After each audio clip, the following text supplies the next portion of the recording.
하나님 나라 백성인 하백 여러분, 하백의 성경 아카데미에 오신 것을 환영합니다. 이 시간은 로마서 29강 시간으로 함께 나눌 주제는 은혜 아래 들어오다의 로마서 3장 27절로부터 4장 25절 말씀입니다. 목회적 의미 B, 완전한 확신 4장 13절로부터 25절 13절부터 25절을 자세히 살펴보기 전에 5개의 안내 지점을 짚고 넘어가겠습니다. 첫 번째, 이 단락의 주제는 하나님의 약속입니다.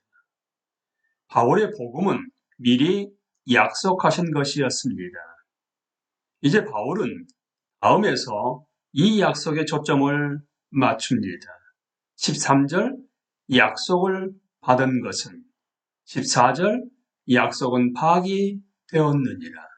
16절, 약속은 믿음으로 온다. 20절, 하나님의 약속에 관해. 21절, 약속하신 그것을 이루실 줄을. 약속 개념은 17절, 여기서는 창세기 약속 구절이 인용됩니다. 18절, 하신 말씀대로에도 나옵니다. 두 번째, 약속의 내용은 13절에서 세상의 상속자가 되리라는 것으로 놀랍게 요약됩니다. 많은 민족의 조상이 된다는 것이 바로 이런 뜻입니다. 이것은 창세기 12장 1절부터 3절부터 계속되는 약속 구절을 아브라함이 15장 5절과 6절에서 믿은 약속을 포함해 모두 요약합니다. 아브라함의 후손이 세상을 다스릴 것이며 따라서 우리의 첫 조상이 반역하기 전에 인류가 본래 하기로 되어 있던 일을 할 것입니다.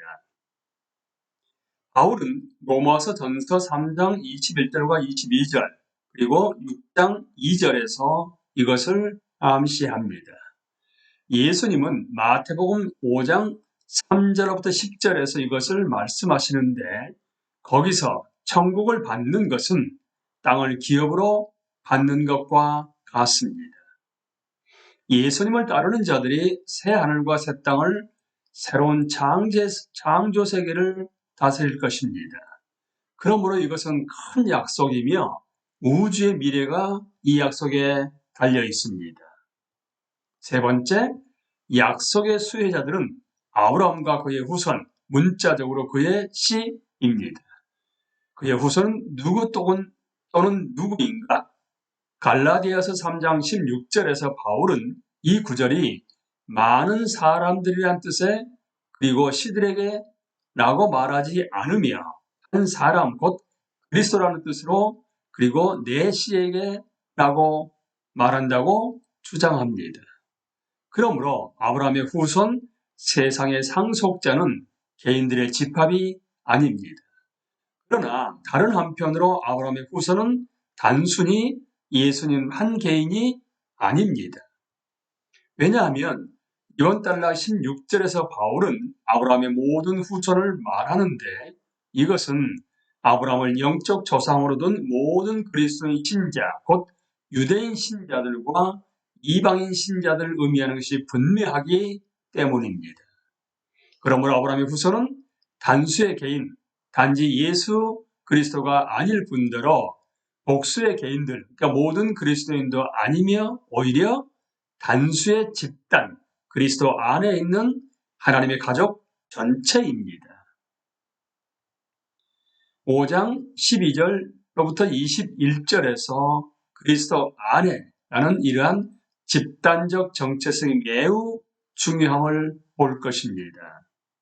그러니까 아브라함의 후손은 그리스도 자신도 아니고 많은 개별 그리스도인들도 아니고 그리스도의 새 인류를 의미합니다. 넷째, 중요한 질문은 하나님이 자신의 약속을 성취하실 수 있는가입니다. 하나님의 약속이 헛것으로 증명될 것인가? 아니면 보장될 것인가? 아브라함이 하나님은 약속하신 그것을 또한 능히 이루실 줄을 확신한 것은 옳았는가? 다섯 번째, 약속은 악한 자들에게 의가 전가됨으로써 성취됩니다. 로마서 4장 전체에서 바울의 주 본문은 창세기 15장 6절입니다.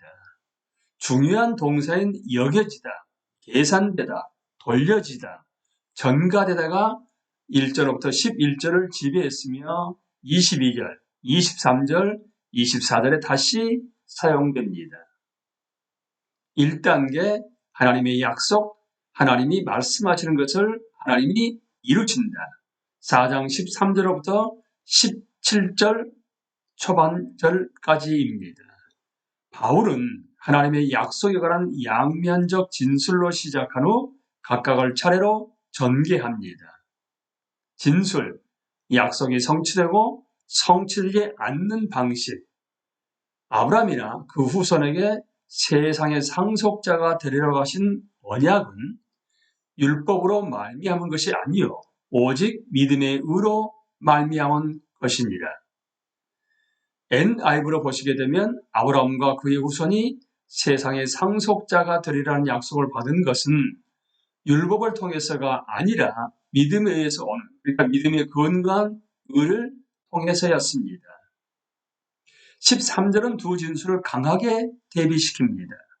하나님은 우주를 새롭게 하겠다는 엄청난 약속을 어떻게 지키실 것인가? 새로운 창조 세계는 율법을 통해서가 아니라 믿음의 근거한 의를 통해서 상속될 것입니다. 바울은 이것의 양면을 차례로 전개합니다. 약속은 율법을 통해 성취되지 않을 것입니다. 만일 율법에 속한 자들이 상속자이면 믿음은 헛것이 되고 약속은 파악이 되었느니라. NIV는 믿음은 가치없고 약속은 쓸모없는데 율법은 진노를 이루게 하나니 율법이 없는 곳에서는 범법도 없느니라. 율법은 진노를 가져오고 율법이 없는 곳에서는 범법도 없기 때문이라고 NIV는 번역합니다. 여기서 율법에 속한 자들은 유대인을 의미합니다. 그리고 율법으로 사는 자들을 의미하지는 않습니다. 16절에서 거의 동일한 표현이 유대인 그리스도인에게 사용되기 때문입니다. 왜 유대인들이 유대인이라는 신분을 근거로 세상을 상속하는 것이 가능하지 않은 것인가? 왜 단지 유대인들, 곧 모세율법을 가진 사람들의 약속을 상속하면 믿음이 무의미해지고 약속이 쓸모없게, 그러니까 우리가 신뢰할 수 없는 약속을 밝혀 말하듯이 종이쪽지에 지나지 않게 되는 것인가? 약속된 그리스도가 없으면 율법 자체가 진노를 가져오기 때문입니다. 바울은 이것을 2장 12절에서 증명했습니다. 어떤 의미에서 회심하지 않은 사람이 성경을 가질 때 실제로 더 안 좋습니다. 율법이 없는 곳에서는 범법도 없기 때문입니다. 율법이 없어도 죄는 분명히 있습니다. 그러나 율법은 옳음과 그름의 경계를 분명히 하며 알면서도 그 경계를 넘을 때는 죄를 지을 뿐만 아니라 법을 범합니다. 여기서 범법은 선을 넘는다는 뜻입니다. 시골길 걷기를 비유로 들어 간단히 설명해 보겠습니다. 사유지에 들어가는 것은 언제나 잘못입니다. 그러나 출입 금지라는 선명한 안내판을 보고도 그런다면 예나 유죄입니다. 내가 율법을 알지만 나의 죄가 그리스도의 희생으로 덮이지 않고 나의 마음이 그리스도의 성령으로 변화되지 않으면 나는 이전보다 훨씬 유죄가 될 뿐입니다. 하나님이 아브라함에게 이렇게 말씀하셨다고 가정해 보십시오. 나는 내 후손이 세상을 상속하길 바란다. 그러니 이제 가서 최선을 다해 나에게 성실하여라. 그러면 내가 나의 약속을 지킬 수 있을 것이다. 약속은 실패할 것입니다. 인간의 불성실이 하나님의 성실을 망쳤을 것입니다. 이런 이유에서 엑시스는 아주 불안한 처지입니다. 그는 새로운 창조 세계에서 자신의 몫이, 그러니까 자신이 상속할 몫이 자신이 행하는 율법의 행위에 달렸다고 생각하기 때문입니다. 만일 그렇다면 하나님이 그에게 주시는 약속은 쓸모없는 서류 뭉칠 뿐이며 그에게는 희망이 없습니다.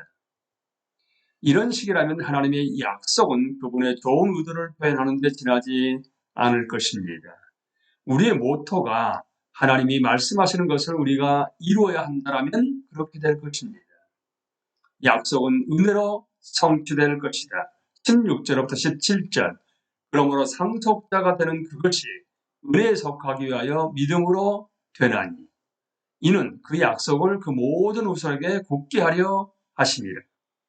그러니까 그러므로 약속은 믿음으로 주어지는데 다른 말로 하게 되면 이런 이유로 약속은 믿음에 근거하는데 그것이 은혜로 되고 아브라함의 모든 후손에게 보장되게 하기 위해서다. 율법에 속한 자에게뿐만 아니라 아브라함의 믿음에 속한 자에게도 그러하니 아브라함은 우리 모든 사람의 조상이라.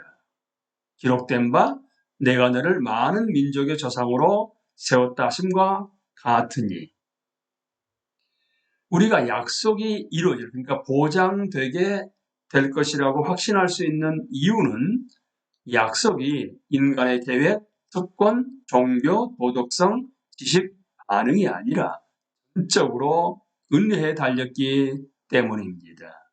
이것은 믿음이 어떤 덕이거나 우리가 도움을 받지 않은 자신만의 결정을 향하는 어떤 것일 수 없다는 뜻이라는데 주목하십시오. 약속은 믿음으로 주어진다.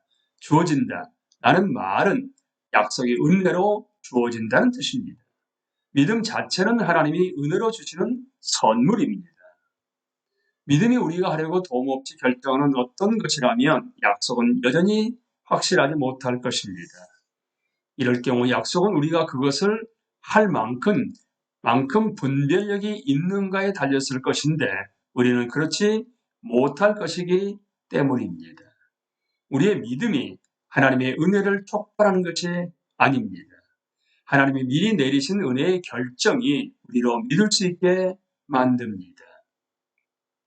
그러나 약속은 100% 은혜에 달렸기 때문에 실제로 유대인 신자들, 이 문맥에서 율법에 속한 자는 유대인 그리스도인을 가리키는 것이 틀림없습니다. 그리고 이방인 그리스도인, 그러니까 아브라함의 믿음에 속한 자에게도는 이 문맥에서 비유대인 신자들을 가리킵니다. 양쪽 모두에게 보장됩니다. 바울이 이미 11절, 12절에서 말했듯이 아브라함은 우리 모든 사람의 조상입니다. 이러한 이유로 하나님은 아브라함을 단지 한 사람만이 아니라 믿음의 조상, 민족의 조상이 되게 하실 수 있습니다. 그러므로 하나님이 말씀하시는 것을 우리가 이루어야 한다가 아니라 하나님이 말씀하신 것을 하나님이 이루신다입니다. 따라서 우리는 하나님이 하겠다고 약속하신 것을 하리라고 확실히 알 수 있습니다. 우리는 이 시간에 은혜 아래 들어오다의 로마서 3장 27절부터 4장 25절 말씀에 대해서 함께 나누었습니다. 강의를 마치겠습니다. 감사합니다.